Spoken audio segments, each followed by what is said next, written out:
Megastar Chiranjeevi తన 150 సినిమాగా తమిళ్ కత్తిని ఖైదీ నెంబర్ 150 పేరుతో రీమేక్ చేస్తున్న సంగతి తెలిసిందే. వినాయక్ డైరెక్షన్లో చరణ్ ప్రొడ్యూస్ చేస్తున్న ఈ మూవీలో ఓ ఐటమ్ నెంబర్ ఉందట. ఆ పాటలో చిరుతో కలిసి చిందేయడానికి క్యాథరిన్ని సెలెక్ట్ చేశారు. చిరు పక్కన క్యాథరిన్ అనగానే ఫ్యాన్స్తో పాటు ఆడియన్స్ కూడా కొంచెం షాక్ అయ్యారు. దానికి తన బిహేవియరే రీజన్ అని కూడా వార్తలు వినిపిస్తున్నాయి. యాక్చువల్లీ క్యాథరిన్ నిన్నటి నుంచే షూట్లో జాయిన్ అయిందట. చిరంజీవికి చాలా క్లోజ్గా ఉండే ఓ చీఫ్ టెక్నీషియన్తో క్యాథరిన్ గొడవ పడిందట. దాంతో ఆ ప్లేస్లోకి రాయ్ లక్ష్మి ఎంటర్ అయింది.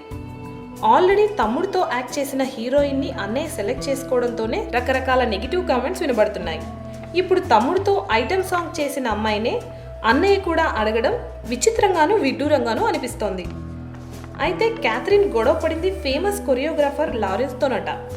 ఆయన చెప్పిన కాస్ట్యూమ్స్ వేసుకోకుండా, చేసి చూపించిన స్టెప్పులన్నీ ప్రాక్టీస్ చేయకుండా షూటింగ్ డిలే చేయడంతో ఆమెను తప్పించి ఆ ప్లేస్ని రాయ్ లక్ష్మితో రీప్లేస్ చేశారని అంటున్నారు. అందుకే అనేది, పెట్టుకునే ముందు ఎవరితో పెట్టుకుంటున్నావో తెలుసుకోవాలి అని. ఫ్రెష్ ఫిల్మ్ అప్డేట్స్ కోసం మా ఆరెంజ్ ఫిల్మ్ ఛానల్ని సబ్స్క్రైబ్ చేసుకోండి.